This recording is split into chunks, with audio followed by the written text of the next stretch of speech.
Bismillahirrahmanirrahim. Assalamualaikum warahmatullahi wabarakatuh. Selamat pagi. Kita kembali bersiaran hari ini, hari Selasa, 6 Oktober 2020 sama dengan 18 Safar 1440 Hijrah. Temankan kami bertiga sebenarnya. Saya Hanif Miswan dan saya Fazli Fuad, bersama-sama dengan di ujung sana, tapi tak apalah, kejap lagi saya akan lepas ke beliau. Rahsia siapa kan? Sekarang lah. Nak sekarang. Dah dengar suara dah. Sekejap lagi pun tak apa, tak ada masalah. Okeylah, tak apalah. Okey, kita juga bersama dengan Eddie Iskandar. Walaupun kamera dah bersedia. Selamat pagi kepada anda semua. Okey, kita bercakap tentang sesuatu yang mula menjadi kebimbangan dalam kalangan rakyat Malaysia. Bila kita sebut 432, ramai yang meletakkan itu sebagai paparan di media sosial. Ya, bilangan kes paling tinggi setakat ini dalam satu hari 432. Soalnya sekarang ialah, adakah kita bangga dengan angka itu? Ya, pastinya memang tidak sama sekali lah. Ya, sepatutnya. Sebab setelah sekian lama kita dah berjaya untuk melandaikan lengkungan penularan tersebut. Perasan tak, kita sekarang dah kurang menggunakan perkataan flatten the curve kan. Ini kita dah berjaya untuk kembali stabil. Perintah kawalan pergerakan pemulihan pun dah dilaksanakan. Dah ibarat seperti kebiasaan yang lama. Tapi sekarang ni dah 4 hari atau 5 hari tak silap saya. 3 angka kembali menjadi santapan lah kepada setiap sidang media yang dilakukan. Dan semalam yang paling tinggi 432. Tapi sebenarnya dia punya kes ni, sebenarnya jumlah kumulatif ni 432 ni yang tertinggi kan. Selama 4 hari berturut sebenarnya 3 angka ni, dan difahamkan juga 432 angka ini sebenarnya telah pun diramalkan. Ada yang menjangkakan bahawa semakin hari semakin meningkat disebabkan banyak juga kes-kes kluster-kluster baru yang wujud. Dan disebabkan itu mungkin mereka beranggapan bahawa 432 ini mereka dah rasakan bahawa okey, akan ada penambahan.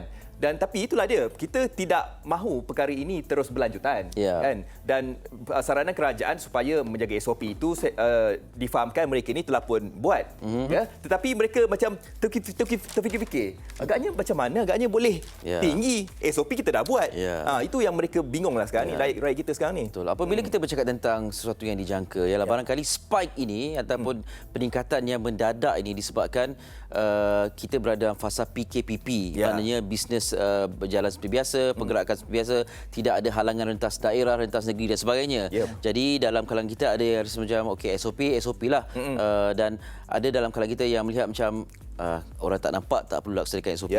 Tapi satu persoalan yang menarik yang diutarakan oleh Fazli tadi, kita menyarankan untuk menjaga SOP. Tapi kenapa ia menular sebegini rupa?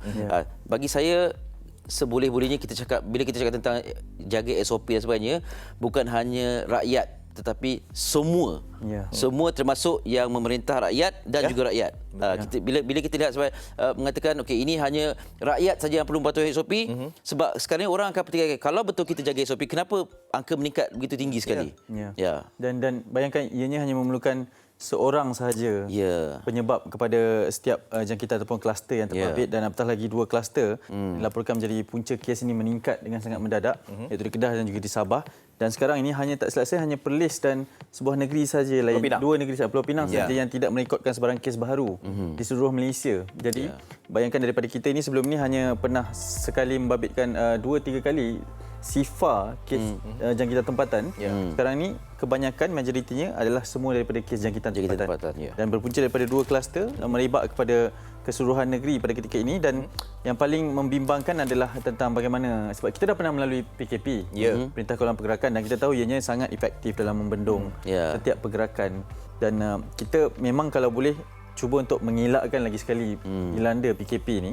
Tetapi bayangkan, mungkin sekarang ini yang paling penting adalah seperti yang dikatakan, bukan sahaja rakyat tapi semua lapisan lah, termasuk pihak berkuasa sekalipun. So para peniaga sekalipun. Mungkin bagi kita meniaga, tapi yang datang tu pula kan. Tapi mungkin kita tak sedar bahawa kita juga sebenarnya terdedah sama ada menjadi punca ataupun penerima lah jangkitan ini. Sebab ada survey, kajian yang mengatakan bahawa kalau kita membuat PKP bagi semula kan, atau MCO ni, ada yang bersetuju dan ada juga yang tak bersetuju. Dan yang bersetuju ini adalah mungkin mereka ni yang mungkin tidak terjejas sumber pendapatannya kan. Mereka rasakan bahawa kalau buat PKP balik semula kan, jadi orang tak keluar rumah dan sebagainya. Tetapi yang tidak bersetuju tu, anda kata mereka tidak keluar rumah, bagaimana caranya untuk mereka menjana pendapatan? Jadi perkara ini harus dilaksanakan sebaik mungkin, dan saya percaya masyarakat menteri-menteri pun saya rasa akan berbincang tentang perkara ini. Bagaimana caranya untuk kita mengurangkan statistik untuk jumlah positif COVID-19 sini. Ya, betul. Bila kita bercakap tentang nak kembali kepada alam PKP ni, semua orang tak boleh keluar rumah dan sebagainya, ia pastinya akan memberikan kesan sebab kita dah meramalkan satu perkembangan positif ekonomi negara untuk tahun ketiga ni. Tapi kalau nak patah balik ni, memang sukar. Cuma dalam tempoh jangka masa sekarang ni, apa kita boleh buat ialah kurangkan berada di luar sebab banyak premis membeli belah. Ya, telah pun memaklumkan di lokasi tertentu atau di premis tertentu terdapatnya kes kaki tangan yang dijangkiti COVID-19 dan sebagainya. Tapi ini tidak bermakna kita harus panik. Ya. Dan kita juga tidak mahu mengambil kesempatan ini untuk menuding jari kepada mana-mana. Cuma kalau saya kata ikut SOP, maknanya saya pun kena ikut SOP. Saya tak boleh kata ikut SOP, tapi saya tak apa. Itu tidak bagus. Dan itu menimbulkan persepsi yang tidak bagus dalam kalangan masyarakat. Maksudnya awak pandai cakap saya tapi awak suruh saya buat tapi awak tak buat. Itu tidak bagus. Ya, jadi kita hari ini kita ambil iktibar daripada apa yang berlaku ni. Kita tak nak bangga dengan 4-3-2 ni. Kalau nak bangga 7 berbalas 2. Itu lain cerita. Itu pun tak bangga. Itu pun tak bangga. Itu pun tak bangga. Tak bangga dah. Tak bangga. Okey, sekarang kita nak saksikan selain daripada penurunan kes baru 432, tapi yang turut menarik perhatian juga sekarang adalah dengan kes yang masih dirawat, yang masih aktif, dengan nilai kebolehjangkitan adalah sebanyak 2,336 kes. Dan jumlah kumulatif kes di Malaysia sebanyak 12,000. Bayangkan, kita ingat tak pada satu ketika kita sangat bimbang ketika angka menjengah 10,000. Kita countdown di situ kan. Dah 10,000 dah kes di Malaysia. Sekarang dah 12,000 hanya dalam tempoh beberapa hari sahaja kes ini meningkat. Dan dijangka dalam 2-3 hari ini juga sangat penting kerana seperti yang telah pun diumumkan, ada kumpulan sasaran yang diadakan test ujian secara besar-besaran pada ketika ini. Dan kita tahu di Sabah, di Kedah dan sekarang ini di Selangor juga ada banyak zon kuning dan beberapa zon merah sebenarnya yang telah pun dilanda, dan di Sabah ada beberapa kawasan telah pun diletakkan sebagai kawasan PKPD yang diperketatkan. Dulu kita ada PKP, sekarang PKPD ni maksudnya memang sangat diperketatkan. Dan ini membayangkan sebenarnya situasi sebenar apa yang melanda di Sabah dan juga Kedah, termasuklah dengan beberapa kes baru di setiap negeri ini. Termasuklah sekolah-sekolah yang terpaksa ditutup, masjid yang terpaksa ditutup dan sebagainya. Okey, walaupun kita lihat perangkaan ini, kalau di awal slide itu kita nampak kosong pada nilai kes kematian yang dicatatkan dan tidak ada sebarang pergerakan angka, kita jangan gembira dan bangga dengan nilai kosong itu sebab kes baru ni kita tidak tahu apa yang akan menyusul. Kita doakan lebih banyak yang pulih. Tetapi ini tidak harus kita jadikan perkara yang kita kata tak apa, lama-lama semua akan okey dan sebagainya. Jadikan ini sebagai iktibar untuk kita pastikan yang kita mematuhi SOP dan juga memastikan kawalan kediri kita betul-betul dilaksanakan. Baik, kita bercakap tentang berita yang begitu menggemparkan ini tentang Menteri Agama Datuk Dr. Zulkifli Muhammad Al-Bakri yang dikatakan telah dijangkiti ataupun memaklumkan yang beliau telah pun dijangkiti COVID-19 ini dan sedang menerima rawatan. Dan antara perkara yang menjadi perhatian ialah tempat-tempat yang beliau lawati. Kalau boleh kita nak kongsikan sedikit, ini antara ataupun lokasi-lokasi yang telah beliau lawati dan difahamkan 5 negeri, 3 masjid, 3 IPT. Ini sebelum disahkan positif. Ini menurut laporan Malaysia Kini, dan lokasi-lokasi ini menjadi tular. Okey, ini antara yang dikongsikan di media juga pada 24 September. Di kampung Lok Batik, Tuaran Sabah, kemudian di Tuaran, di kampung Serusup, juga lawatan dibuat di banyak tempat di Tuaran lah. Kemudian pertemuan dengan Mufti Sabah, kemudian menyusul lepas itu pada 25 September beberapa tempat lagi, 26 ada kuliah juga, khutbah diberikan. Dan majlis perasmian juga dihadiri, dan ini tempat-tempat yang dihadiri oleh Menteri Agama. Jadi kepada yang berada di sekitar kawasan ini ataupun yang terbabit dalam acara-acara seperti ini, boleh dianggap ataupun boleh kita anggap diri kita ni kalau ada di situ sebagai kontak rapat. Kalau betul-betul kita berada di situ dan bersua muka. Ya, betul. Dan mungkin untuk pemahaman dan penerangan lebih jelas boleh lihat kepada akaun media sosial Datuk Seri sendiri dengan melihat sebab mereka sentiasa mengemaskini lawatan program yang dilakukan termasuklah dengan beberapa lawatan kepada kampus universiti dengan program Mustadakah Siswa tersebut dan sumbangan telah diberikan dan ini sangat penting kerana kita tidak mahu ianya berlaku lebih banyak kes yang positif lah di tempat yang lain. Dan ujian juga perlu dilakukan dengan segera kepada setiap kontak rapat dan mungkin ada yang tidak faham lah berkenaan kontak rapat ni akan kita bincangkan nanti. Betul. Tentang bagaimana terdedahnya. Kadang-kadang kita rasa kita tidak terdedah langsung kan sebab mungkin jauh dengan penjarakan fizikal. Ataupun mungkin masa dihadiri itu belum dijangkiti lagi. Tapi kita tak mahu buat andaian begitu. Kita mengambil langkah berjaga-jagalah sekarang ni. Kita tak nak yang mana mungkin mereka rasakan bahawa mereka mungkin tak ada kontak dan mereka rasakan bahawa diri mereka itu sihat, tak ada simptom. Tak payahlah pergi. Itu yang kita takutkan. Sebab ada di antara segelintir daripada individu kita ni yang merasakan bahawa anda kata tak ada simptom ataupun bila dah ada simptom baru mereka nak pergi. Itu yang kita takutkan. Sebab ada di antara kita yang rasa macam pada permulaannya mereka faham ada kontak rapat dan kontak itu didapati positif. Dan apabila berlakunya positif, kita melihat pada diri kita ni rasa macam tidak ada apa-apa yang berlaku, kita ni sihat, kita tak ada batuk-batuk, tekak kita sihat dan sebagainya, kita rasa macam bahawa biarlah dulu, tunggu dah sakit baru nak pergi. Itu kita takutkan sebenarnya. Dan sebenarnya ujian penyaringan awal tu dilakukan adalah sebenarnya bukannya nak menyuruh agar kita ni pergi berjumpa saja dengan doktor, tetapi untuk kita mengesan kontak yang rapat dengan kita. Itu tujuan asalnya sebab kita tak mahu andai kata kalau mereka dah terjangkiti dengan kita, mereka pergi ke tempat-tempat yang mungkin kita tak tahu ke mana-mana sebab kita takut benda itulah kan. Penyebaran kluster ini, penyebaran virus yang tidak nampak ini sebenarnya kita tak tahu. Kita takut perkara ini terus menular. Itu yang kita tak nak. Okey, persoalannya di sini sama ada kita perlu tunggu bergejala atau kita terus pergi melaporkan diri kepada pejabat kesihatan. Ya, perlu terus melaporkan diri dan memberitahulah sebab saya pernah juga meninjau ke pejabat kesihatan yang melakukan ujian saringan COVID-19 ini dan memang ditanya secara berperingkat lah daripada stesen 1 ke stesen 2 sehinggalah kita berjumpa dengan doktor. Sama ada kita yang pertama bergejala, sama ada kita pernah pulang dari kawasan berisiko tinggi, sama ada kita pernah berhubungan dengan mereka yang kontak rapat lah, maksudnya mereka yang terdedah dengan jangkitan COVID-19 ini. Jadi jangan risau, bukannya kita suruh pergi itu untuk terus melakukan ujian. Kan diadakan saringan secara berperingkat. Akan ada sesi soal jawab lah sebenarnya kan. Hikmah di sebalik makluman ini ialah setiap tempat yang dilawati, setiap individu yang dijumpai boleh menjalankan ujian saringan. Maknanya kita mengambil langkah berjaga-jaga.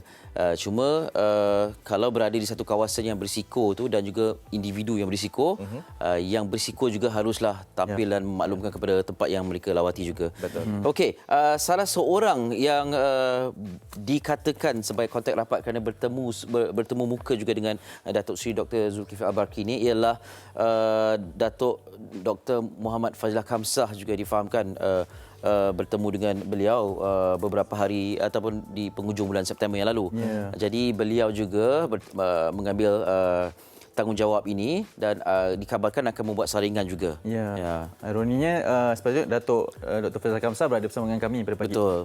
Untuk membincangkan tentang beberapa perkara, tapi kami sedang berusaha untuk mendapatkan beliau untuk sekurang-kurangnya mendapatkan perkembangan terkini lah. Dan dikabarkan perlu berada di pusat kesihatan pada jam 9 pagi ini dan kita masih cuba mendapatkan. Tadi kita telah berjaya mendapatkan untuk berbual seketika sebelum siaran.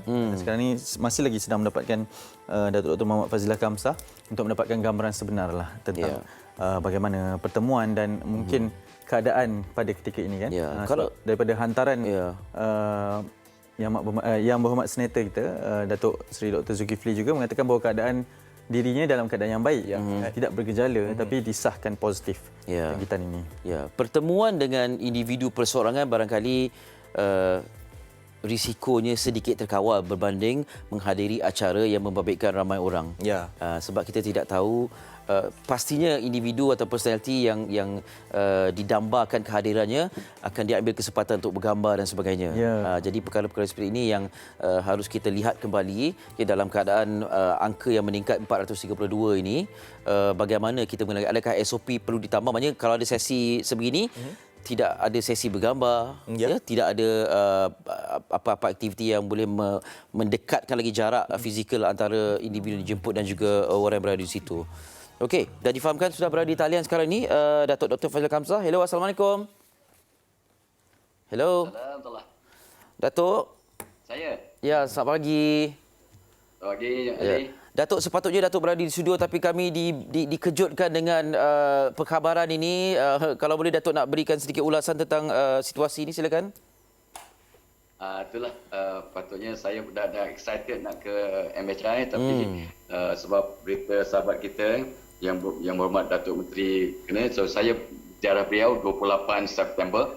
Ada perbincangan selama lebih kurang 20 minit. So because of that maka saya digalakkan untuk pergi saringan COVID hari ini pagi ni insyaAllah. Datuk, apabila mendapat makluman daripada Datuk Seri Dr. Zulkifli sendiri tentang beliau dijangkiti ni, apa mula-mula reaksi Datuk? Reaksi saya menunjukkan bahawa beliau adalah manusia biasa. Itu yang pertamanya, dia manusia biasa dan oleh kerana beliau terlibat, ialah orang yang sangat baik, jadi dia sangat banyak bercampur dengan manusia. Kadang-kadang beliau akan jaga SOP tapi takut-takutlah ramai orang bila dah jumpa orang yang mereka sayang tu, mereka kadang lupa diri, maksudnya tak jaga SOP dengan sempurna, maka itulah menyebabkan mungkin salah satu punca beliau sendiri yang berhormat dijangkiti. Ini semua Allah punya perancangan lah, tetapi itu nak tunjukkan bahawa kalau kita tidak berjaga-jaga, maka itulah apa akan berlaku. Sebab oleh kerana beliau is a high profile person. Jadi pada saya, nasihat daripada Tan Sri Nordin Syam, Ketua Pengarah Kesihatan tu, tiap hari dalam taklimat memberikan tahu bagaimana nak membantu memutuskan penularan COVID, jaga SOP. Tapi bila keadaan dah begitu lama, kita dah jadi mental fatigue ya. Jadi kita dah kurang berjaga-jaga. Itulah dia. Akhirnya jadi oleh kerana Datuk Zul yang dijangkiti, maka satu Malaysia, malah satu dunia. Penting ya, orang yang faham agama, yang banyak berdoa pun akan dijangkiti, boleh dijangkiti kalau tak jaga SOP lah. Itu salah-salah kita semualah. Ya, okey. Datuk, itu tentang individu berprofil tinggi seperti Datuk Seri Dr. Zulkifli. Datuk sendiri yang juga pastinya berhadapan dengan ramai orang, ramai individu untuk majlis dan sebagainya, untuk bengkel dan sebagainya. Tiba-tiba bertemu pula pada 28 hari bulan, kemudian dikabarkan tentang perkara ini. Reaksi Datuk tentang apa yang sedang dilalui ini sekarang ini pada diri sendiri. Ya. Itulah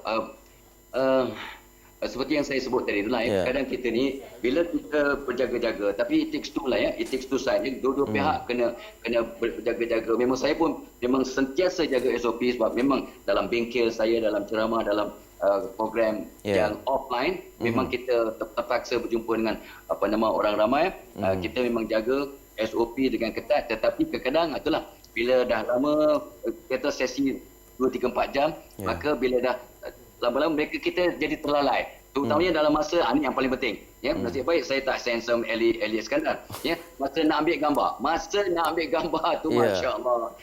Tolonglah buka emas tu, tukar emas tak nampak kan, mak saya tak kenal tu. Inilah kadang-kadang menyebabkan kita kadang-kadang let down our guard, jadi kita menyebabkan kadang-kadang jadi timbul risiko. Betul. Ya, perkara ini bukan hanya individu berprofil tinggi dan juga personaliti seperti Datuk. Kita orang biasa seperti saya dan yang lain juga kadang-kadang kita teralpa kerana kita dah rasa kita dah patuh SOP dan sebagainya. Tapi dalam kemesraan orang yang kita nak jumpa tu, kita kena let our guards down dan tiba-tiba benda ni berlaku, kan Datuk? Ya. Okey, saya nak tanya kepada Datuk. Ini berkaitan dengan situasi sekarang ini. Rakyat sering dimaklumkan oleh DG Hisham, Dr. Nordin Syam, tentang pematuhan SOP, tentang kawalan kediri dan sebagainya. Tetapi perkara ini berlaku juga dan ramai yang menuding jari kepada pihak yang lebih berkuasa ini dalam penyebaran untuk fasa yang terkini ini. Apa komen Datuk tentang situasi ini? Subhanallah. Ya, itulah. Sebenarnya bila statistik ataupun penularan itu sudah menurun ke 1 angka, 2 angka, jadi kebanyakan kita sudah selesa. Selesa tengah ya. Semua pihak lah, baik rakyat ataupun pemimpin. Jadi kita pun dah nak selesa as if kita sudah dapat menangani masalah ini. Tapi itulah bila jadi teruk sekarang ini, maka saya nampak apa yang berlaku sekarang ini sebagai satu ada hikmah yang besar. So, saya semua orang Ya, semua pihak sekarang lebih peka, lebih cakna tentang perlunya kita menjaga SOP dengan lebih ketat sebab dah semalam dah 400 lebih jadi orang dah mula wah ini serius. PKP akan mula balik. Nah, takut-takut kalau PKP mula balik maka semua orang akan sengsara. Saya takut negara kita akan sangat-sangat terkesan sangat dah tak mampu dah kerajaan nak membantu lagi dah. Itulah dia. Bantuan, input, injection dah banyak sangat diberi sehingga kita pun dah tak ada dana untuk membantu. Jadi kalau kita kali tak betul-betul insaf, I think we are in for big trouble. Ya, baik. Datuk, kami tak nak tahan Datuk sebab Datuk perlu buat saringan. Jadi perancangannya hari ini bagaimana? Ke mana Datuk akan apa akan Datuk lakukan? Yalah, saya pun telah diinterview oleh doktor yang berkaitan tentang apa yang berlaku sebenarnya. So setakat mana adakah saya ada longgarkan SOP, saya kata tidak. Saya apapun saya sentiasa gunakan tutup muka dan sebagainya. Jadi kecuali bila nak ambil gambar dengan menteri tu, saya turunkan sikit mas, itu pun dalam masa 10 saat aja. So dia kata insya-Allah tak ada apa-apa. Dia kata so saya akan menjalani saringan pada ini dan mungkin saya cuma boleh precaution untuk self quarantine di rumah lah. So semua aktiviti saya lepas ni akan online. So mudah-mudahan apa dapat membantu lah. InsyaAllah. Kita doa dipermudahkan segala urusan Datuk ya. Ya, insya-Allah. Terima kasih banyak. Assalamualaikum. Waalaikumsalam warahmatullahi wabarakatuh. Datuk Dr. Haji Muhammad Fazlan Kamsah. Masih lagi optimistik dalam berhadapan dengan situasi itu yang kita mahukan. Kita mahukan motivasi seperti ini, tetapi pada masa yang sama kita saling ingat mengingatkan. Hikmah di sebaliknya ialah kita ingat mengingatkan. Tak kira anda rakyat, saya pemimpin, saya rakyat, anda pemimpin. Bila kita kata patuh pada SOP, kita semua patuh SOP dalam apa situasi sekalipun. Apatah lagi tanggungjawab kepada yang dipandang kan. Maksud kita memandang tinggi kepada pemimpin, terutamanya kepada ketua, terutamanya kepada muka hadapan, barisan hadapan terutamanya itu. Saya kira tanggungjawab yang lagi besar untuk menunjukkan contoh melalui tauladan. Semudah-mudah seperti menggunakan hand sanitizer, memakai pelitup muka. Apalagi pelitup muka sekarang dah seperti satu keperluan. Keperluan. Dah jadi biasa dah kan macam biasa. Kalau kita keluar tinggal pun kita sanggup naik atas. Betul. Sebab kita tahu kita takkan boleh ke mana-mana tanpa pelitup muka. Dan mungkin apabila dah sangat dilonggarkan, kita pun dah diberitahu hanya satu angka saja setiap hari selama beberapa minggu ini. Ini mungkin menjadi satu tamparan yang sangat hebatlah kepada kita semua. Bercakap pasal pandang tu, nak kaitkan pandang tu, kita sebenarnya jangan pandang serong ataupun kita jangan kecamlah mereka yang terjangkiti virus COVID-19 ini. Sebab difahamkan ada kes di mana tularnya nama dan juga gambarnya disahkan terjangkiti COVID-19. Dan apabila individu tersebut nak pulang ke kampung, dikecam. Tak mahu kawan kan ataupun tak mahu berdekatan lah. Walhal individu tersebut terlapor sihat. Jadi apa yang boleh kita fahamkan dekat sini, seseorang menteri, kalau kita dapat saksikan Datuk Seri Dr. Zulkifli kalau lihat di bawahnya komen tu terbagi pada dua. Satu yang mengecam, satu lagi yang memberikan sokongan. Kalau boleh kita bagi sokongan lah. Tiada setiap individu yang mahukan terjangkiti virus berkenaan. Betul. Kita pun tak mahu kan? Tapi sejarah positifnya Allah SWT telah memilih individu tersebut terjangkiti COVID-19 ini. Dan kita harus memberikan sokongan yang kuatlah untuk individu tersebut. Dan kita yang tidak terjangkiti ini hanya mampu berdoa lah agar diberikan kesihatan kepada seluruh rakyat Malaysia. InsyaAllah mudah-mudahan. Doktor pun akan sakit. Jadi kita faham situasi itu. Jadi maknanya kita semua boleh dijangkiti, tapi hikmah daripada ini kita belajar. Tidak perlu menuding jari selama yang kita mahukan. Kita belajar daripada situasi ini. Okey, tutup seketika tentang COVID-19 ini dan kita nak masuk satu lagi isu ni. Betul. Aduhai. Dalam kita Masih lagi. perang COVID-19 ini. Ni apa tragedi Oktober betul tak? Dia kalau saya hanya meminjam kata-kata di media sosial mengatakan bahawa seperti acara bulanan di Selangor. Dengan masalah isu air akan air ini dan kita tahu sejak dari 2 hari yang lepas berkenaan dengan satu lagi kawasan di Selangor membabitkan banyak sangat kawasan tetapi loji di bahagian Sungai Semenyih yang dilaporkan berbau. Puncanya adalah kerana cuci reban itik dan angsa secara besar-besaran. Salah satu punca dan menyebabkan 273 kawasan alami gangguan bekalan air dan ini telah pun disahkan oleh pihak Air Selangor dan mengatakan bahawa masih lagi belum dapat memberikan tempoh ataupun tarikh sebenar bila loji ini akan boleh beroperasi sepenuhnya kembali. Dan ini yang membimbangkan dan menimbulkan sedikit kerisauan lah kepada kawasan-kawasan yang terjejas ini. Dan kita ingin bersama dengan salah seorang penonton Malaysia hari ini dan juga personality lah. Yang ditonton juga lah. Yang ditonton juga lah, yang dipandang juga. Iaitu Naim Daniel berada bersama dengan kita di panggilan video untuk antara yang terkesan juga dengan kawasan dan juga masalah yang membabitkan bekalan air ini. Hello, Assalamualaikum. Waalaikumsalam. Ya, Naim berada di mana? Saya berada di Eco Hill Semenyih. Di Semenyih, betul-betul di Semenyih ni. Jadi kawasan dia terbagi kepada 4 wilayah yang terjejas. Di wilayah Kuala Langat, Hulu Langat, Sepang dan juga termasuk Semenyih jugalah kan. Okey, jadi Naim Daniel, kalau walaupun tak ada air tapi saya nampak wajah berseri-seri. Mungkin sebab air sembahyang subuh tadi masih lagi ada. Okey Naim, jadi boleh cerita sikit macam mana hari ni? Air bagaimana? Masih kecil ke atau bagaimana? Dia dah start kecil daripada semalam pukul 12 tengah hari and kita dah ada datang lori air, dah datang nak bagi air and kita orang just prepare apa yang patut. Tambah-tambah sebab macam ni kat rumah boleh kucing semua kan. So memang kita orang perlukan lebih pada kucing punya minuman air dan sebagainya untuk kita orang pun untuk nak mandi apa semua. But for now, sebab Naim sekarang sedang tinggal seorang dekat rumah di mana Naim punya family lain semua dekat Melaka. Sebab Naim ada kerja, tak dapat balik. So itulah. Bekalan air itu cukup untuk Naim seorang. Ya. Dan Naim melihat pada situasi ini bagaimana dengan kawasan perumahan tersebut? Adakah jiran-jiran juga mengadu permasalahan yang sama? So far, Naim nampak kita semua masih kekal tenang kat sini. Tapi dekat grup WhatsApp perumahan tu memang dah sibuk hantar sebarang ni lah kita kata notifikasi dan sebagainya kan. So memang kita sama-sama aware dan kita orang dapat heads up awal untuk sama-sama kita prepare lah bekalan air yang cukupnya. Ni Naim nampak banyak sangat ni beli air mineral ni. Adakah bergantung kepada air mineral ni untuk menguruskan diri ni? Somehow ada juga. Tapi macam yang cakap tadi, dekat rumah sekarang kapasiti tak ramai sebab ni seorang. Jadi untuk bekalan air sehari dua ni untuk Naim insyaAllah cukup memadai lah. Kita tak adalah nak membazir dan sebagainya kan.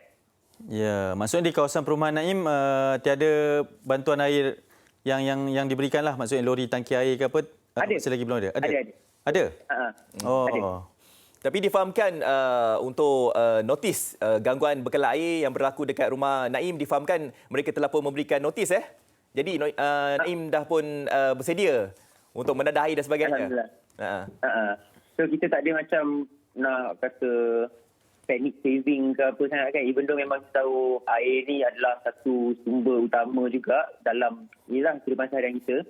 So apa-apa pun kita just make sure kita ada bekalan yang cukup lah untuk kita prepare awal untuk hadapi masalah water retention ni. Okey, Naim terima kasih banyak kan sudi berkongsi dengan kami sikit pengalaman ni. Tapi nampak Naim berada macam di studio tu. Nak menyanyi ke apa pagi ni untuk lagu air ke?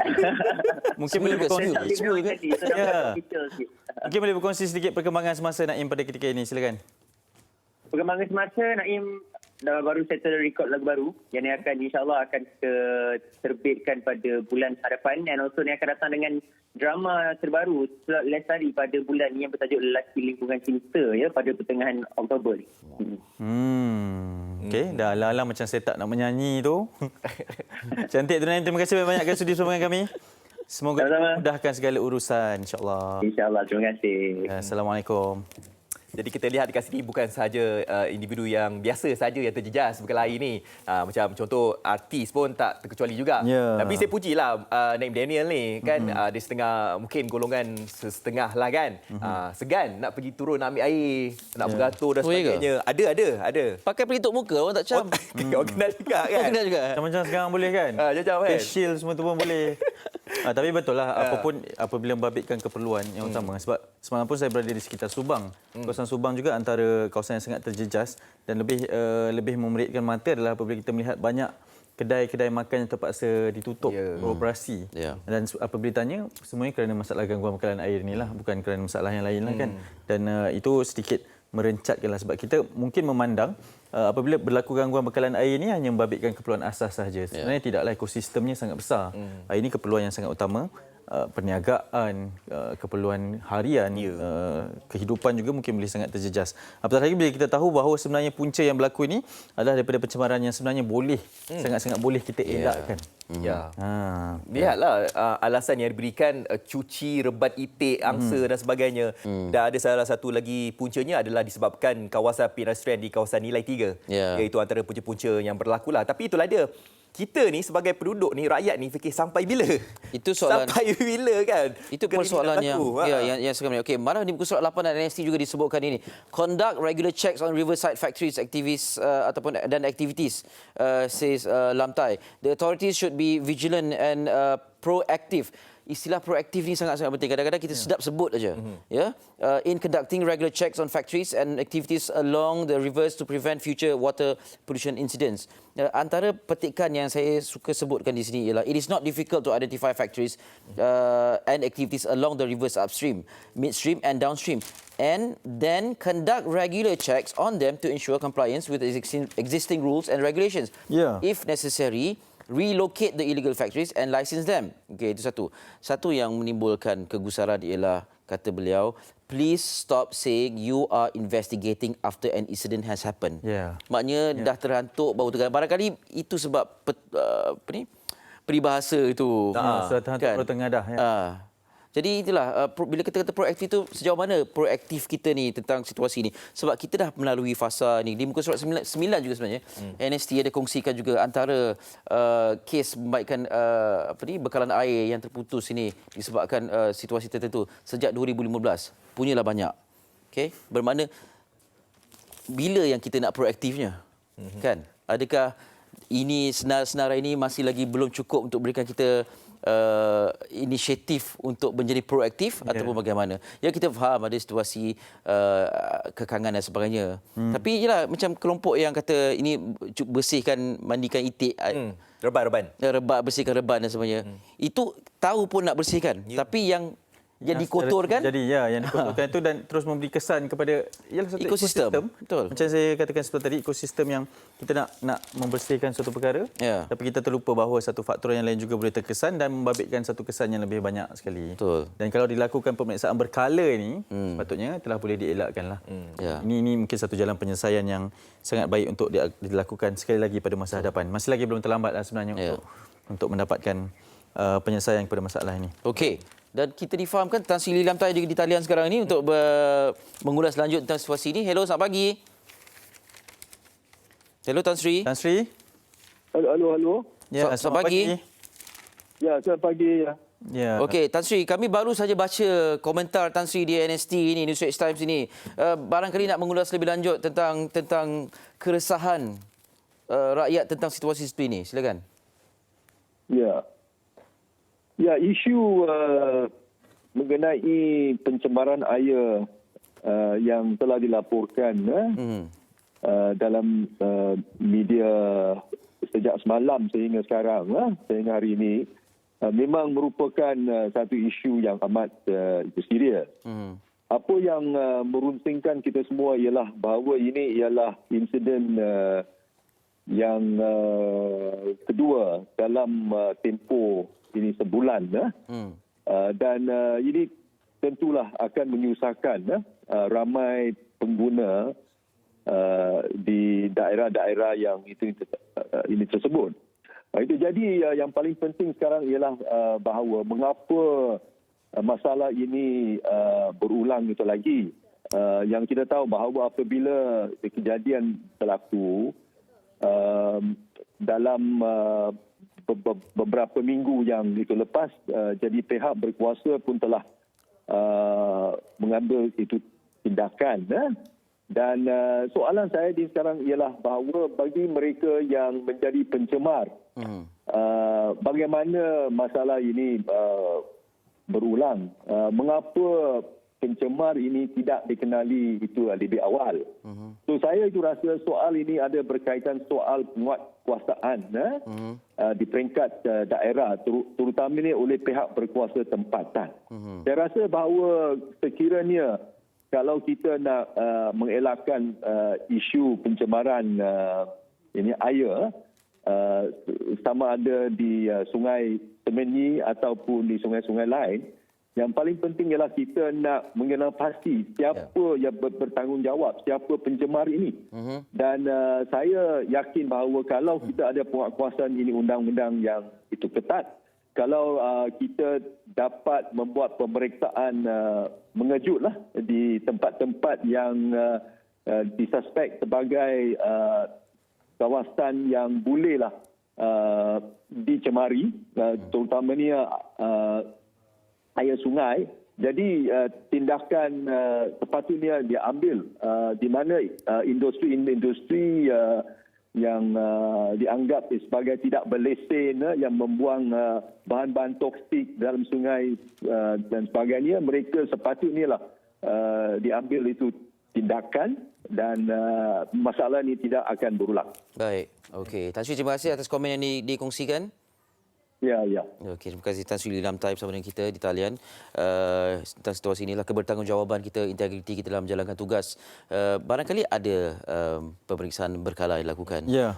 Kalau mungkin pun tidak ada, mungkin boleh dilihat kembalilah. Inilah langkah proaktif yang harus dilaksanakan. Ya. Okey, kita doakan operasi membersihkan ini ataupun menjernihkan keadaan ini berjalan dengan pantas, supaya rakan-rakan seperti Naim dan juga jirannya dan juga tempat lain yang lain-lain, betul. Saya ada sikit perkembangan dari Air Selangor yang baru saja memuat naik satu status terkini tahap pencemaran Sungai Semenyih. 10 minit saja tadi mengatakan bahawa di loji rawatan air Sungai Semenyih telah dilakukan persempelan tanah di sana dan mengatakan bahawa dia mencatatkan bacaan 0 ton 3 kali berturut-turut. Bagaimanapun ujian yang dilakukan di LRA Bukit Tampoi masih lagi berada pada tahap 2 ton. Maksudnya masih lagi ada kawasan yang bakal terjejas dan telah pun dilampirkan di kawasan Petaling, Hulu Langat, Kuala Langat, Sepang dan juga Putrajaya. Ada beberapa kawasan yang masih lagi akan terjejas sehingga pada hari inilah. Jadi masih lagi perlu bersabar dan masih lagi kita perlu menunggu perkembangan terkini dari masa ke semasa. Jadi dari segi pemulihan tu mungkin mengikut fasa-fasa lah kan.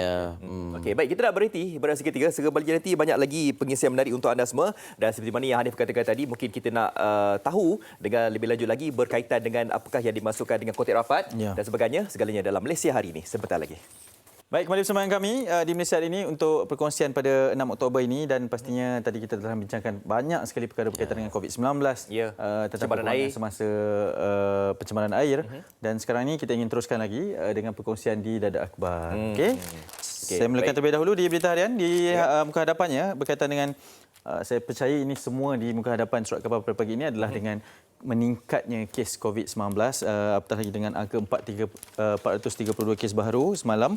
Tapi yang menjadi pilihan kita pada pagi ini adalah di halaman ke-6 dan 7 telah pun dipaparkan setelah tadi berkaitan dengan bagaimana sebenarnya punca Sungai Semenyih berbau adalah akibat daripada aktiviti mencuci reban itik dan juga angsa di kawasan Sungai Langat di sini, dan aktiviti pencucian secara besar-besaran kawasan reban itik dan angsa yang disalurkan terus ke Sungai Pajam Negeri Sembilan menjadi punca pencemaran bau air Sungai Terbabit. Menurut Kementerian Alam Sekitar dan Air memaklumkan bahan buangan haram dan sebatian organik itu ditemui dalam belukar di pinggir kawasan industri di Jalan Emas, kawasan perindustrian Nilai Negeri Sembilan, dan ianya menyamai bau yang menjadi punca loji rawatan air Sungai Semenyih menghentikan tugas semalam yang berkongsi beberapa foto di lokasi yang dikenal pasti itu. Kalau boleh kita saksikan juga, ini adalah foto-fotonya dan bagaimana keadaan air sungai yang disyaki menjadi punca pencemaran di Sungai Semenyih dengan sampah-sampah dan juga beberapa bahan kimia yang berada di sana lah.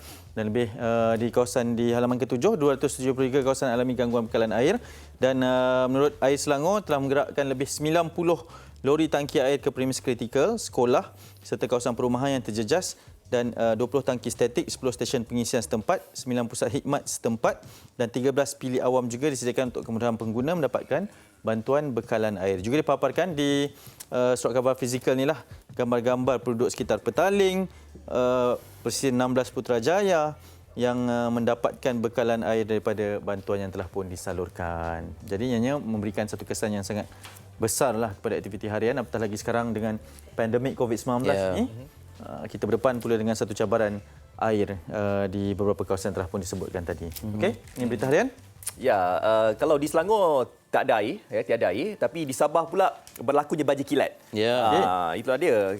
Dalam pada kita ni nak menangani penularan COVID-19 ini, mereka di Sabah ni berlaku lagi kejadian banjir kilat. Hujan lebat sejak lewat malam kemarin mengakibatkan beberapa lokasi di sekitar ibu negeri di Sabah dilanda banjir kilat. Antara lokasi yang terjejas antaranya termasuk Taman Telipok Jaya, Taman Telipok Ria, Kampung Lokup, Kampung Lorong Pulau Menggatal, Kampung Kaulan serta Kampung Rugading Tuaran. Air hujan dipercayai naik sehingga menenggelamkan jalan raya dan kenderaan diletakkan di kawasan berhampiran. Dan seperti mana yang anda semua dapat saksikan sekarang, inilah dia gambar yang telah pun dipaparkan, air yang menenggelami jalan berkenaan mengakibatkan kereta pun tenggelam dan sebagainya. Dan suka juga untuk saya ingatkan di bawah ini SESB siap siaga hadapi sebarang kemungkinan ya. SESB adalah Sabah Electricity Sdn Bhd mengarahkan pasukan teknikalnya memantau talian bekalan elektrik 24 jam berikutan keadaan cuaca buruk di negeri berkenaan. Dan beliau berkata pemantauan berterusan sepanjang keadaan cuaca tidak menentu itu bagi memastikan sebarang kerosakan dapat dibaiki atau dialihkan segera demi keselamatan orang ramai. Apa yang saya nak ingatkan kepada anda semua supaya kalau berlakunya kejadian sebegini rupa, contoh anda dapat saksikan taliannya berada di kawasan bawah, kawasan yang ditenggelami air, janganlah kita cuba untuk memegang dan sebagainya kerana takut-takut ada arus elektrik yang sedang mengalir di kawasan berkenaan ya. Jadi peringatan untuk anda semua yang berada di Sabah. Kita doakan agar tiada lagi banjir kilat yang berlaku di Sabah untuk hari ini dan esok. Ini di Berita Harian dan juga Harian Metro, Elis Iskandar di NST. Silakan. Okey, ini ialah cabaran untuk kerajaan negeri yang baru saja ditubuhkan untuk mendepani situasi seperti ini. Kita doakan yang terbaik. Okey, kembali ke New Straits Times. Ini muka hadapannya tentang situasi yang melanda, khususnya dikhususkan kepada Menteri Agama di muka hadapan ini. Who else? The country is hit by a double whammy of record COVID-19 infections and the news that the minister is stricken with the illness. Worryingly, Dr. Zulkifli Al-Bakri has attended several events in Sabah and the Peninsula since September 24th. Dan dikongsikan juga seperti mana portal lain ataupun media lain tentang lokasi yang dikunjungi. Cuma pilihan penerbit hari ini membawakan kemarahan rakyat tentang situasi seumpama ini. Yang muka surat 12 ni, Ipoh Cups start probe into banners blaming authorities. Police are probing into a case of two banners criticising the authorities and politicians at Perak Stadium and on a pedestrian bridge in front of Raja Permaisuri Bainun Hospital here. Ipoh District Police Chief Assistant Commissioner A. Asmadi Abdul Aziz said one of the banners contained an offensive word believed to be in relation to the increase of COVID-19 cases. One of the banners says F politic 317 case, and it was hung on the pedestrian bridge, digantung di atas jejantas di berdekatan dengan hospital di Jalan Raja Ashman Shah. Satu lagi ditulis rakyat jaga rakyat, menteri jaga poket. People take care of each other while the minister takes care of his pockets. Was put up at the stadium. The pictures of the banners had gone viral, but they had been removed when police searched both areas. Ini kemarahan rakyat yang tidak wajar dilakukan sebenarnya. Ya, kalau kita resah dan marah ataupun tidak bersetuju, ada cara yang lebih berhemah untuk dilakukan. Jangan buat macam ni ya. Okey, gunakan saluran yang sebaik-baiknya. Okey, itu di NST. Seterusnya di utusan Malaysia. Ini berkaitan dengan apa yang melanda di Sabah terutamanya. Di PKPB 122 sekolah telah pun diarahkan untuk tutup secara rasminya apabila kes meningkat 3 angka dan semua sekolah yang pertamanya diarahkan untuk tutup 122 secara keseluruhannya. Ini disahkan oleh Kerajaan Negeri Sabah, Ketua Menterinya Datuk Seri Haji Muhammad Noor. Keputusan itu dibuat selepas angka bilangan kes positif COVID-19 di negeri itu meningkat kepada 3 angka dan apatah lagi beberapa kawasan telah pun diarahkan untuk perintah kawalan pergerakan diperketatkan dan juga bersyarat dan membabitkan 122 sekolah secara keseluruhannya. Okey, itu di utusan Malaysia, di NST, Harian Metro dan juga di Berita Harian. Okay, kita ada beberapa perkara yang diwar-warkan. Okey, kita nak warkan ini peringatan ataupun satu peluang yang baiklah ya untuk anda semua, khususnya wanita-wanita yang ingin menjana pendapatan, ya, mencuba sesuatu yang baru pastinya boleh membina keyakinan diri anda ya. Maggie dengan kerjasama Google telah pun melancarkan program mentor wanita cukup berani yang pertamanya merangkumi bengkel online percuma yang akan bermula pada 20 sehingga 22 Oktober nanti, khususnya untuk wanita seluruh Malaysia supaya mereka ni dapat meningkatkan kemahiran mereka ya. Dan seterusnya 3 peserta bengkel terpilih ini akan berpeluang untuk menerima bimbingan peribadi daripada 3 usahawan yang berjaya. Jadi kepada anda semua yang ingin menyertai program ini, jangan lupa untuk anda melayari www.maggie.com.my/takkenaltakcinta dan untuk pendaftaran bengkel online serta maklumat lanjut mengenai program mentor wanita cukup berani ini ya. Jadi ini peluang kemasan untuk anda semua yang mungkin terjejas ya, disebabkan pandemik ini, anda nak menjadi pendapatan dan sebagainya. Wanita boleh masuk program ini. Lelaki support lah, sokong belakangnya. Saya baru nak cakap bersemangat betul Fazli dengan program untuk Tak, saya support memperkasakan lah. wanita ni. Bagus. Tak, kita berada dalam fasa yang tegang ni. Jadi kita kena memotivasikan diri dan mendepani tahun yang mencabar ni Ya, dengan bergerak bersungguh-sungguh. bersama-sama lah. Ya, betul. Sama-sama. Okay, Kita baik. jaga kita. Seterusnya, satu lagi perkara yang kita kongsikan ini berkaitan dengan demam denggi. Tahukah anda sepanjang bulan Januari sehingga Mei 2020, jumlah kes demam denggi adalah 6 kali ganda lebih tinggi dari jumlah kes COVID-19. Justru itu, ketika kita berjaga-jaga dengan ancaman bahaya pandemik COVID-19, kita juga perlu menitikberatkan penjagaan diri dari wabak demam denggi. Okey. Fazli, sama-sama kita bersama melawan denggi. Denggi. Dia kalau kamera tunjuk ni, sekarang kita nak buat yang macam ni. Kita kena buat yang macam mana? Kita tunggu. Macam tu. Okey, jom. Okey. Bersama-sama kita melawan denggi. Ya. Tak cukup besar. Bukan apa. Ini satu peringatan yang sangat serius lah, sebab rakan saya pun baru saja dimasukkan ke hospital kerana masalah denggi ni. Semalam. Dalam kita mengingatkan berkenaan dengan pandemik COVID-19 ni, dalam masa yang sama kita masih lagi berdepan dengan bahaya ancaman yang lain lah. Denggi kan. Jadi perlu memandang serius juga perkara-perkara yang lain berkaitan dengan kesihatan ini. Okey, kita nak berhenti seketika. Selepas ini perbincangan berkaitan dengan kontak rapat sekiranya kita berdepan dengan pendedahan risiko COVID-19 ini di Malaysia hari ini.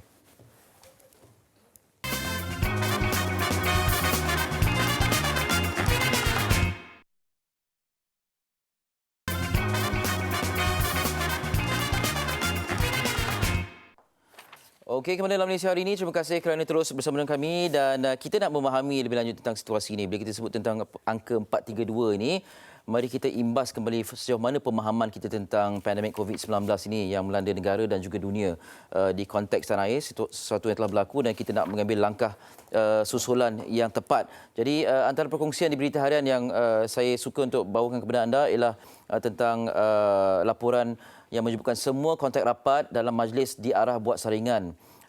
Universiti Teknologi Mara UiTM mengarahkan semua individu yang mempunyai kontak rapat dalam majlis bersama Menteri di Jabatan Perdana Menteri Datuk Seri Dr. Zulkifli Al-Bakri semalam supaya segera menjalani ujian saringan COVID-19. Naib Chancelornya, Profesor Emeritus Datuk Dr. Muhammad Azrai Kasim berkata langkah segera itu bertujuan memastikan status mereka selepas Zulkifli disahkan positif virus itu hari ini. Jadi ini antara langkah susulan yang dilakukan oleh pihak-pihak yang menerima kunjungan Menteri Agama beberapa hari yang lalu. Jadi langkah ini amat-amat diraikan dan kita nak faham lebih lanjut. Apa maksud kontak rapat? Sebelum ni pernah dengar, sebelum ni cakna tapi lepas tu agak lupa sedikit. Jadi kita nak refresh balik. Hari ini ada refresher course sikit. Saya bersama dengan Dr. Vignesh Waramutu, Ketua Penolong Pengarah Kanan Bahagian Kawalan Penyakit Kementerian Kesihatan Malaysia. Selamat pagi, Doktor. Selamat pagi, Ali. Terima kasih banyak sudi bersama kami. Thank you for inviting us. Terima kasih. Doktor, sebelum ni kita leka sikitlah. Sehinggalah angka tu naik 432 dan membabitkan kes tempatan. Ya, kita tak mau menuding jari dan sebagainya. Kita nak tahu, nak faham lebih lanjut tentang istilah kontak rapat ini. Kepada yang lupa, kontak rapat ini apa? Kontak rapat ni pertama kita kena tahu apa definition. Okey, definition adalah kontak rapat. Yang pertama 15 minit dalam masa dalam jarak 1 meter. Kita bersama seseorang. 15 minit. Jarak 1 meter ataupun kurang. Yes. Okey, itu pertama. Baik. Kedua, sesiapa yang menjaga kes-kes positif tanpa menggunakan personal protective equipment. Contohnya di rumah, contohnya let's say kita belum tahu lagi pesakit tu adalah COVID dan kita sebagai healthcare worker handle patient tersebut, itu kita jadi kontak. Baik. Ketiga adalah physical contact. Itu boleh intim, boleh kita dekatlah, berpegang dan so on. Itu adalah physical contact. Dan keempat, adakah kita tempat contohnya di rumah. Di rumah tempat confined space, tertutup, itu kontak. Okey. Jadi itu yang perlu kita tahu. 15 minit bersua berdepan, 1 meter ataupun kurang. Bukan 1 meter kan? Ini jarak jauh sikit. Kemudian pengendalian individu yang positif. Kes positif.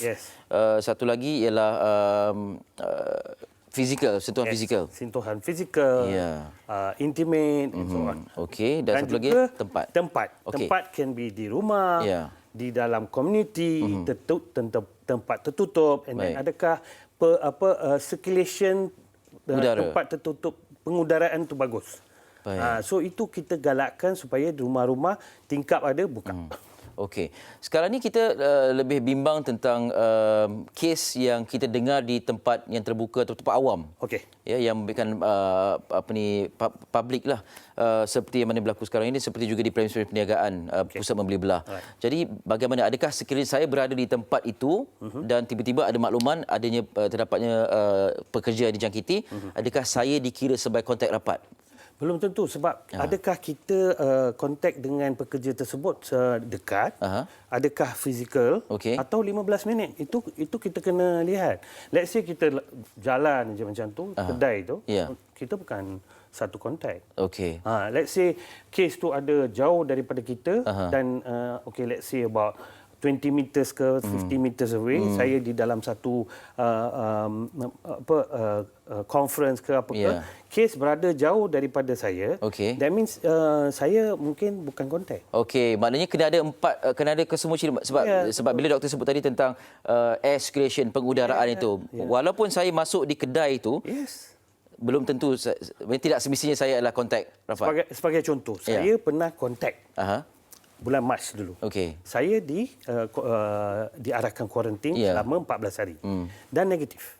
So memang seorang kes duduk about 1.5 meters away dan lebih daripada 3 jam. Right.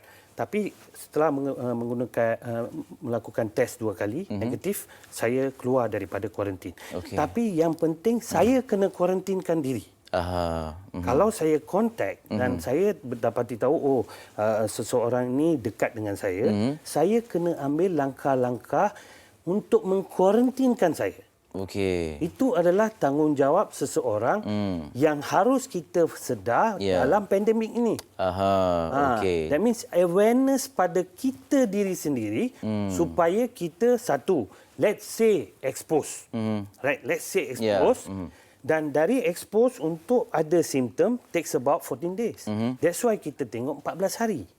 Dan pada COVID, 2 hari atau 3 hari sebelum ada simptom, kita boleh kita keluarkan virus daripada sistem pernafasan kita. So ini adalah kefahaman yang kita sebagai masyarakat harus sedar. Baik. Bermakna misal kata kita dah, kalau tengok checklist itu, tik, walaupun kita rasa buat saringan. Buat saringan. Baik. Quarantine first. Quarantine. Hubungi pejabat kesihatan terdekat. Baik. Nombor telefon tu dah ada di mana-mana. You klik aja MOH, dah keluar dah. Semua pejabat kesihatan. Call mereka, beritahu saya hadir di dalam keramaian majlis itu dan saya berada di let's say 10 barisan daripada kes. Adakah saya seorang kontak? Kita kena tanya. Kalau kita emosional tak boleh. First kita kena tanya, kita kena sihatkan diri kita. Kita kena clearkan kita punya dulu sebab kita ada kontak di rumah. Betul. Kalau kita tidak ke depan untuk tanya pada pejabat kesihatan, identify kita sebagai kuarantin. Saya kuarantin. Saya akan kuarantinkan diri saya di mana. Beritahu PKD supaya kita dapat di pejabat kesihatan ni dapat ambil tindakan. Either call, sebab ini kan voluntary quarantine. So kita kena uruskan ada sesiapa yang belikan makanan untuk kita. Kita seharusnya tidak boleh keluar daripada rumah untuk 14 hari. And then kita kena monitor diri kita untuk gejala. Untuk itu kita kena tahu apakah gejala COVID. Now, gejala COVID bukan semua orang akan ada gejala. Now, gejala hampir about 50% daripada kes COVID yang menunjukkan gejala. Contoh gejala yang paling ketara adalah demam. Now, tengok ukur temperature kita. Sekarang temperature meter dah murah. Beli satu, simpan dekat rumah, test. Setiap pagi test atau setiap 6 jam, 8 jam test. Adakah saya demam? Apakah definition demam? Kalau temperature 37.5. Kenapa kita ambil temperature 37.5? Kalau di luar, di dalam tu lebih. That's why kita ambil 37.5. Adakah kita mild fever? Nah, high fever tu 40, 39 ke atas semua dah high fever lah. That one kita dah tahu. Sebab badan kita akan menggigil and so on. Dan selepas tu, apakah simptom yang saya ada? Contohnya, simptom-simptom COVID ni adalah upper respiratory tract dan dry cough. Now, dia serupa dengan selsema. Dia boleh serupa dengan influenza. So, kita ada dua caveat dekat sana. So, kita kena tahu adakah saya ada demam and then batuk. Adakah batuk tu kering atau berkahak. And then selsema, sumbat hidung. Dan kita lihat pada COVID ni ada simptom yang ketara iaitu kehilangan deria bau dan taste. Okey. Now, these are very cardinal symptom yang kita boleh identify kita sendiri dan beritahu pada pejabat kesihatan akan call tiap hari untuk tanyakan, Encik, Puan, macam mana hari ini? Adakah anda demam atau apa? Adakah simptom-simptom tersebut and so on? And then, bila kita dah ada simptom macam tu, then kita bukan lagi kuarantin. Saringan perlu dibuat juga. And then, kita tengok saringan tu positif atau negatif and so on kan? Sebab a lot of things involved dalam saringan. Adakah viral load tu cukup untuk kita cek PCR atau test kit tersebut. So benda-benda ni semua banyak faktor-faktor yang terlibat. Tapi yang penting adakah kita mahu di 14 hari kuarantin, dihubungi oleh pejabat kesihatan dan juga kita tabahlah 14 hari itu. Itulah ya dia. kan? Saya ada satu soalan sebab kita dah menjawab dengan sangat memahamkan kami berkenaan dengan kontak rapat tersebut, 4 kriteria tersebut kan. Tapi sekiranya kita pernah menghadiri satu majlis bersama dengan mereka yang dah dijangkiti dan kita baru tahu kita perlu kuarantin diri terlebih dahulu di rumah. Bagaimana dengan kontak rapat kita di rumah tu? Sebab kadang-kadang kita tak boleh ada satu kawasan yang eksklusif untuk kuarantin seorang diri. Di rumah ada keluarga juga. Bagaimana kita nak mengambil langkah berjaga-jaga tersebut? Yang pertamanya kita kena ada satu bilik lah. Kita berada di dalam bilik tersebut dan kita tak perlu keluar. Kalau kita terpaksa keluar, pakai pelitup muka. Walaupun di dalam rumah? Di dalam rumah. Harus pakai sebab kita tu kuarantin. Sebab kita ada anak-anak, kita mungkin ada ayah kita yang tua, ada diabetik, ada so on. Kita jangan jadi mereka sebagai mangsa kepada kita kan. So itu kita tindakan yang kita boleh buat di dalam rumah. Dan kita sebolehnya kalau perlu juga distancing 1 meter paling kurang. Kurang-kurangnya. Sekurang-kurangnya. Maknanya tata caranya samalah. Cuma persoalan sekarang ialah ni berkongsi rumah yang sama. Dapur yang sama, tempat makan yang sama. Adakah orang yang misalnya kata kuarantin tu perlu diasingkan betul-betul di dalam rumah tu?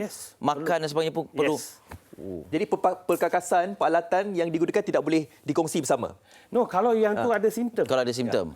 Tapi kita cucilah lepas kita menggunakan peralatan. Sebaiknya kita ada toilet yang berdekatan. Kita yang cuci sendiri. And then kita simpan dalam bilik kita peralatan atau perkakas yang kita gunakan untuk diri kita. Sehingga kita disahkan negatif untuk 14 hari. Doktor, 14 hari itu satu tempoh yang... Saya 2 kali dah. 28 hari maksudnya? Sekali pergi Itali, bawa Malaysian dari Itali. Bagaimana mengharungi tempoh 14 hari itu, doktor? Memang terharu. Itu teorinya memang mudah. Sebut sedang 14 hari kan? Kita sejam pun tentu. Anak panggil-panggil lagi kan? Kebetulan saya ada tempat lain, saya berada di tempat lain dan mereka ada di tempat lain lah. Tapi memang kita untuk seorang yang belum mengalami kuarantin diri itu memang susahlah. Tapi kita kena aktifkan diri kita, buat senaman dalam rumah, baca sesuatu, siapkan kerja yang kita boleh buat. Penuhi masa lah ya. And habiskan masa lah. Doktor, saya nak tanya soalan ni berbalik pada kontak rapat. Sekarang ni sebagai contohlah, satu individu ni berisiko dijangkiti. Misalnya kita tak tahu dia dah dijangkiti belum. Betul. Dan kemudian dia menghadiri satu majlis. Dan disebabkan individu ni orang berprofil tinggi, ramai nak bergambar dengan dia. Misalnya kata saya dengan doktor, saya rapat. Kemudian rakan-rakan saya ni ambil gambar bersama. Adakah saya saja ataupun yang lain pun perlu risau juga? No, sebenarnya tadi kita cakap dalam 1 meter tu. Ya. Berapa orang boleh diri? Selalunya 2 orang lah. Ya. Ya kan? Ya. Tapi berapa lama kita kontak dengan seseorang tu Okey. penting kan? And then, adakah simptom kepada orang tersebut? And then, adakah kita macam dekat ni bercakap, Ya. ya kan? Itu semua kita kena ambil perhatian sebab kalau kita berdiri begini, ambil klik macam tu, then it's different lah. Ya. Tapi apa yang kita galakkan, kalau nak bergambar, social distancing jugalah. Ya. Ya kan, jangan terlampau dekat and so on. Sebab kita tak tahu. Dan kita tak boleh salahkan apabila contohnya seorang doktor sepatutnya bekerja di situ and then hadirkan mesyuarat and so on kan. Kita sebagai peribadi kita kena jarakkan diri and then kita kena jaga diri sendiri kita. Yeah. Kita tak boleh nak cakap KKM kena beritahu saya atau kita kena sesiapa jaga kita lah. So yang penting kita tahu apa simptom, macam keramaian mana yang kita patut hadir dan kita tak patut hadir. Kalau memang non vital lu hadir nak meramaikan orang je tak perlulah. Ya, sangat menarik. Okay, Doktor, kita pun akan bersama dengan beberapa ibu bapa untuk mendapatkan mungkin tips secara langsung lah untuk menjaga anak di rumah. Tapi saya ada satu persoalan sebenarnya. Sebab sekarang kan permainan aktiviti fizikal dah dibenarkan kembali. Malam ni pun kita ada nak main bola juga kan. Tapi dalam keadaan sebegitu, cara terbaik sebenarnya, Doktor, sebab aktiviti fizikal memang membabitkan kontak kan. Okey. So tadi saya ada beritahu, adakah seseorang tu pernah kontrak dengan kes COVID positif 14 hari yang lalu? Pertama. Okey. Itu kena you assess yourself. Apakah saya boleh main bola atau tidak? Kedua, adakah saya bergejala? Okey. Apa-apa bergejala, can be influenza, can be sesama and so on, saya tak perlu hadir lah. Jangan main terus. Jangan main. Terus terang je lah. Diri sendirilah kan. Diri sendiri. Ini semua diri sendiri. Kalau diri sendiri tak betul, dia akan babitkan rantaian. Okay, kita akan ingatkan orang. Nak betulkan seseorang, diri sendiri tu kita kena lihat juga kan. Tapi kita faham kegairahan nak main tu memang ada. Tapi buat masa ni sabar dulu lah ya. Okey. Ya, untuk macam golongan dewasa mungkin mereka dah tahulah berkaitan SOP dan sebagainya. Tetapi bagaimana agaknya kalau si anak kecil ini si anak kecil ni kadang mereka ni anak kecil ni tak tahu ada virus di luar sana kan. Lepas tu mereka ni nak keluar dan sebagainya. Peranan ibu bapa tu penting juga untuk memberitahu tentang faktor berlakunya COVID-19 ini. Jadi dengan itu, di talian kita bersama dengan salah seorang keluarga yang mempunyai anak kecilnya. Jadi kita bersama dengan Puan Khairul Akmal Zulkifli dan juga isterinya Nur Farahi Rosli. Anaknya di belakang. Anaknya di belakang. Assalamualaikum ketiga-tiganya. Ya, yang pertama terima kasih kerana sudi bersama dengan kami. Okey, kita bersama juga dengan Dr. Bintang Syuarin Mutu, Ketua Penolong Pengarah Bahagian Kawalan Penyakit Kementerian Kesihatan Malaysia. Tapi mungkin kalian boleh kongsikan terlebih dahulu tentang bagaimana sekarang kan kes semakin meningkat, kebimbangan semakin memuncak, situasi yang melanda. Apa langkah berjaga-jaga yang kalian lakukan? Okay, baiklah. Yang pertamanya, macam sebelum ni, kes pun dah semakin reda kan. Kita pun dah berjaya flatten the curve. Tapi secara tiba-tiba, kes nak meningkat. Dan kami pun, kita pun baca berita dan kita pun ambil tindakan takkan bawa anak kita keluar. Macam sebelum ni, selepas kita dibenarkan untuk lakukan aktiviti kita seperti biasa, kami pun bawa lah anak ke taman kan. Tapi kita takkan pergi ke tempat yang sesak. Kita akan ke taman yang lapang dan dikerumuni dengan ramai orang kan. Sebab kanak-kanak ni, dia kadang-kadang dia tak boleh duduk rumah tau. Dia memang nak keluar, dia akan macam tantrum dah sikit kalau dia tak buat aktiviti harian dia macam selalu petang-petang dia akan ke taman kan. Macam sekarang ni macam kes makin teruk, kita terus decide tak bawa anak keluar. Because kita tak tahu siapa yang ada COVID, ada positif COVID. Dan juga sekarang ni pun kes makin meningkat. Dan kalau ada apa-apa urusan penting yang perlu pergi ke hospital, kita terus ke hospital. Ini, and then kita terus balik rumah. Macam tu. Kita kalau boleh tu kita elakkan lah kan. Untuk untuk bawa anak ke mall, ke pusat hiburan ke kan, tempat taman mainan ke, sebab banyak tempat-tempat awam tu semua orang pegang kan. So lagi bahayalah kita macam decided untuk stay at home saja. Jadi apabila kita nak berada dekat rumah tu, sudah pastinya pelbagai aktiviti yang boleh disusun atur yang melibatkan keluarga sendiri. Bagaimana Cik Khairul pula melihat perkembangan anak ni? Apa yang selalunya dibuat ketika berada di rumah ni? apa nak buat kat rumah. Untuk sekarang ni macam tengah-tengah COVID ni, kalau waktu siang macam ni dalam rumah memang tak akan ke mana-mana lah. Selalunya kami akan macam ni, macam main dengan mainan dia, walaupun selalu dia kadang-kadang dia nak keluar kan, sebab dalam waktu yang sama dia mesti pun nak main dekat taman. Kadang dia say I want friend. So kami nak pujuk, nak lupakan dia, macam tak bagi dia keluar. Kami banyakkan dia ke arah mainan yang kami beli semua ni. Seperti yang sedang kita saksikan ni lah kan. Kalian berada di mana lokasinya? Di Gombak. Di Gombak. Okey. Apa pun, terima kasih kan sudi bersama dengan kami. Sangat penting sebenarnya kesedaran daripada ibu bapa kan, sebab untuk mendapatkan kesihatan kepada anak. Terima kasih kedua-duanya, Encik Khairul Akmal Zulkifli dan Nur Farahin Rosli. Ya, terima kasih. Anaknya Kira ya? Kira Zia Arfa. Sedap nama.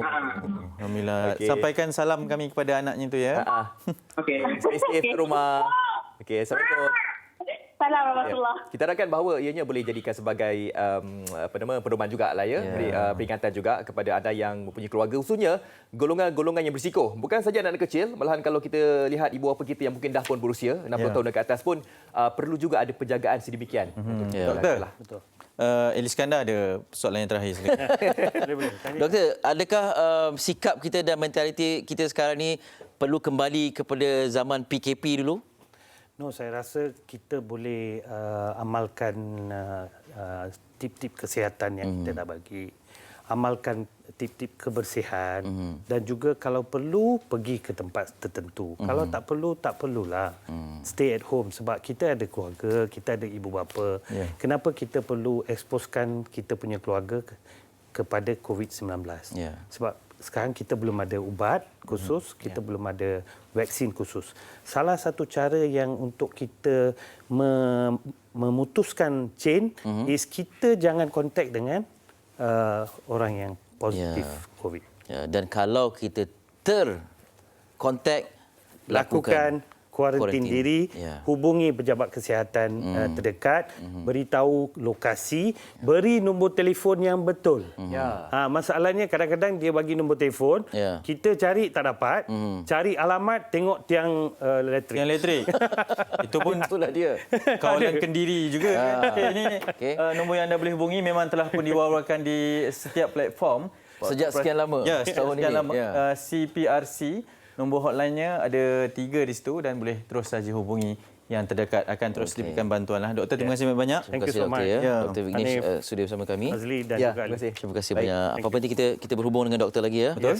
Baik, terima kasih sebab sekarang ni semua nak tahu, nak dapatkan maklumat lebih lanjut. Okey, kita harap kita semua jadi manusia bertanggungjawab. Bila kata hashtag kita jaga kita tu, jagalah betul-betul.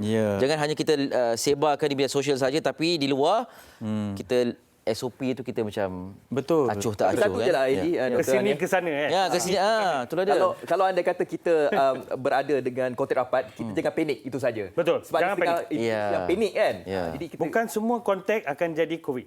Betul. Betul. Okey. Sangat berharga tu. Betul. Sangat ingatkan tu. Penting. Okey, kita nak berehat seketika selepas ini bersama dengan seorang artis. Sedaya upaya untuk lari daripada bayang-bayang ayahnya. Kita tengok setakat ni bagaimana pencapaiannya. Betul. Dan difahamkan dah turun berat badan 20 kilo ni. Serius ah?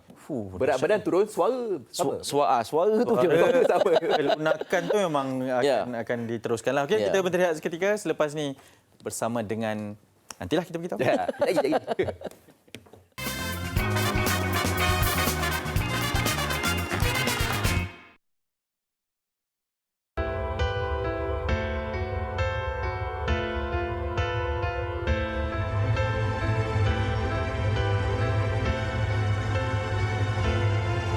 Ungkap semua kesedihanmu, ingin ku dengari, asalkan hilang ragumu padaku.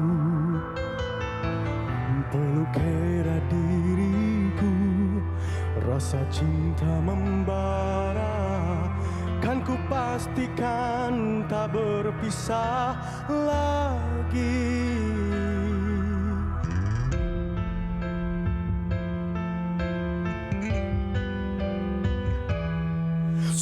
aku sungguh takut, takut ku kehilanganmu.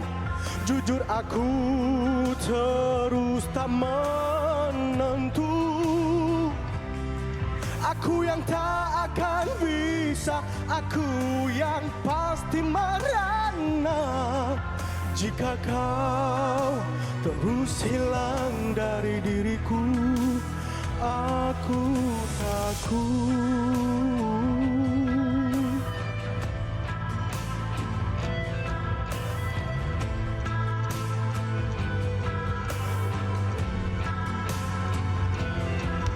Tak akan ada cinta yang lain, ku pastikan untukmu.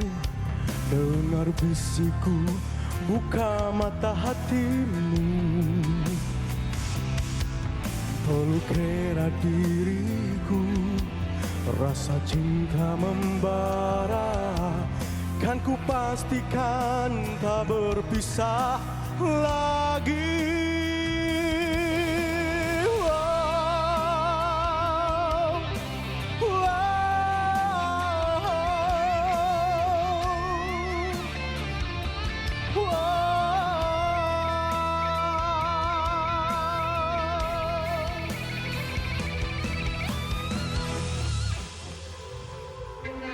Sungguh aku sungguh takut, takut ku kehilanganmu. Jujur aku terus tak menentu. Aku yang tak akan bisa, aku yang pasti merana jika kau terus hilang dari diriku. Aku takut.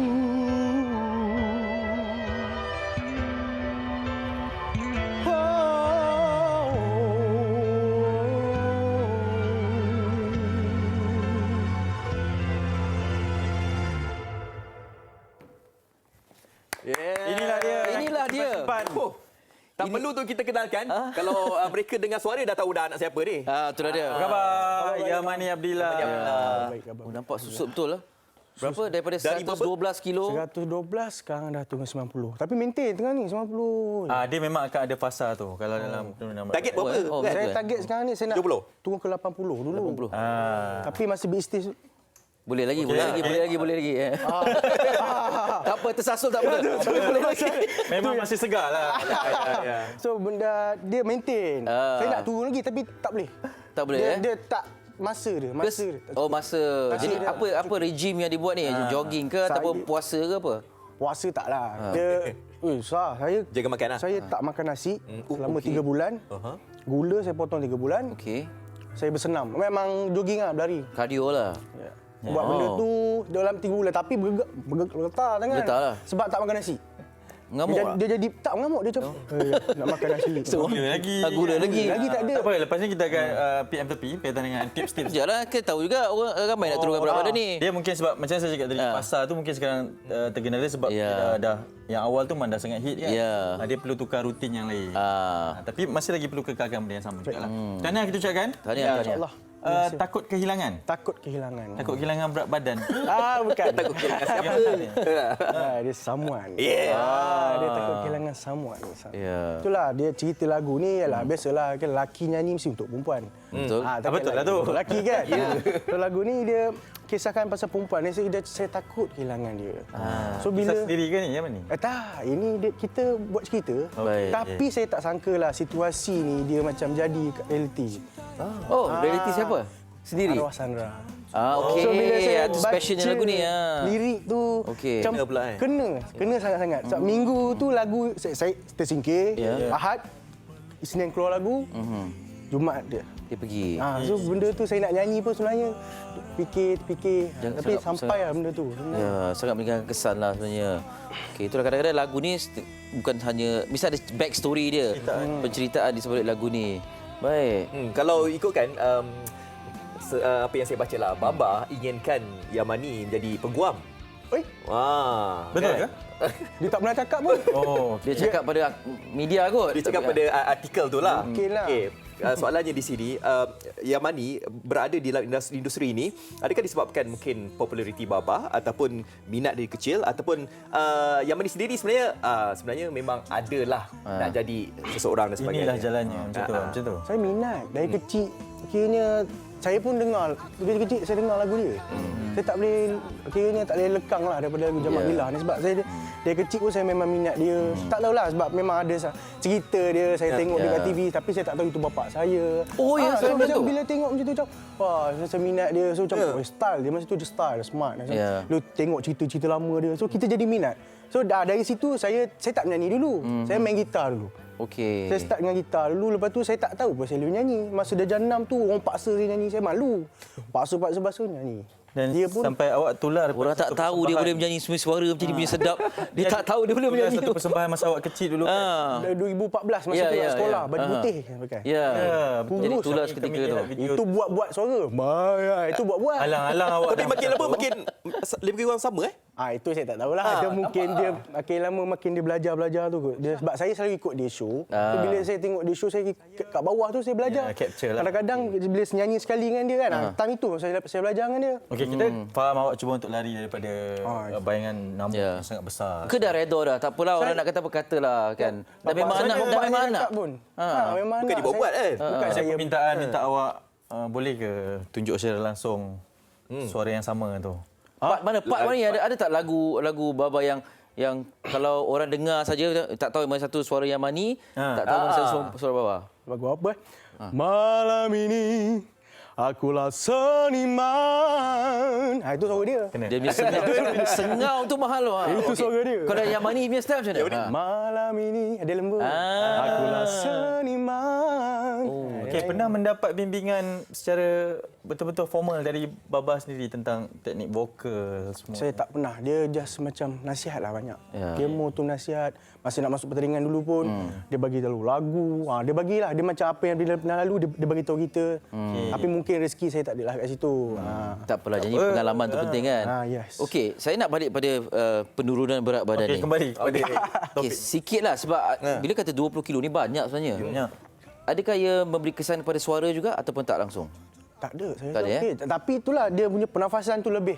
Ada. Dia Lebih baik. Daripada dulu tu macam Semput sikit lah. semput. Mengah sikit. Mengah nak nyanyi. Lagu tinggi memang mengah lah lagi. Okey, So lagu yang ni saya suka sebab dia kurang lagi tinggi. Lagu yang lagi ni. Itu yang Lagu yang lagi. Itu saya risau tu. Tapi itu yang kita nak dengar. Itulah cabarannya sekarang kan. Ya. Nampak tu gambar tu. Ya Allah. Itulah dia. Ini gambar sebelum lah. Itu sebelum sepas tu. Nampak tak? Sebelum dan selepas Perbezaannya kat sini. Oh, yang ni. Ini nampak lah. sebelum ni. Ini sebelum ni. Ini lagi sebelum. Okey, image ni memang nak buat macam mana? Rambut panjang dan berjambang sikit ataupun masih lagi mencari-cari image? Saya setakat ni saya rasa nak stick rambut panjang macam ni dulu. Okey. Biar dulu dalam masa berapa tahun, 2-3 tahun. Rugged sikitlah. Saya try cari, mungkin macam rambut pendek sikit lah. Orang nak tengok pula. lah, Mungkin rambut pendek macam tu, rambut pendek tu pula kan. Saya potong lah lepas tu. Kurus lagi lah. Kurus lagi. Kita jolainkan lagi. Bawa boleh tayang yang Boleh tayang. Nak lawan Baba masa Azura kena tu lah. lawan. Untung orang ada jambang ni, John Line boleh buat. Jadi tak payah turun. Style pun tak ada. Tadi Fazli dah cakap pasal Azura kan. Ni ada impian ke arah berlakon juga? Jadi hero ke? Memang. Adalah impian saya. Tapi saya suka lagi cerita yang kelakar. Sebab kita orang Perak ni dapat cerita kelakar beh. Ada. Itulah pasal. Jadi Kau kelakar. memang seorang yang meminati komedi juga. Saya memang more tu Piramli lah cerita. Oh ya. Saya malam memang akan tengok Piramli. So bila tu dah terbiasa dengan kau apa Haji saya dah terbiasa tau. Lawak-lawak tu dengan budak-budak tu. Macam pakcik. Okey boleh? Macam. Saya panggil sila bangun nampak. Ni kalau Mak Khalid tengok ni boleh panggil lah. InsyaAllah. Disebabkan dia ada suara mirip ayah dia dan dia minat cerita Piramli. Nyanyi satu lagu Piramli tapi guna suara awak. Boleh ke? Lagu ajak malam bulan di pagar bintang. Okey. Boleh. Terbaik Satu tu. je. Kena rakam tu, kena rakam. Jangan lebih. Lagi salah lirik lepas tu. Kau salah lirik. Dialog ingat. Okey, yang ni. All the best yang ni. Terima kasih. Hari Nasri, semoga baju jaya dengan lagu ni. InsyaAllah. Dan sebentar lagi kita pun nak tahu juga lagunya. Tinggi macam mana, susah betul. macam mana lagi. Tapi dah naik ni lah. Kredit ni. Ada. Ada sebelum seman. Ada. Okey, baik. Bila clear. All the best ya. Terima kasih banyak bersama kami di Malaysia. Ya, jaga kawal Kediri. Betul. Okey. Jaga SOP semua. Betul. Jumpa lagi pada esok hari. Selalu. Okey. Silakan. Yang ni.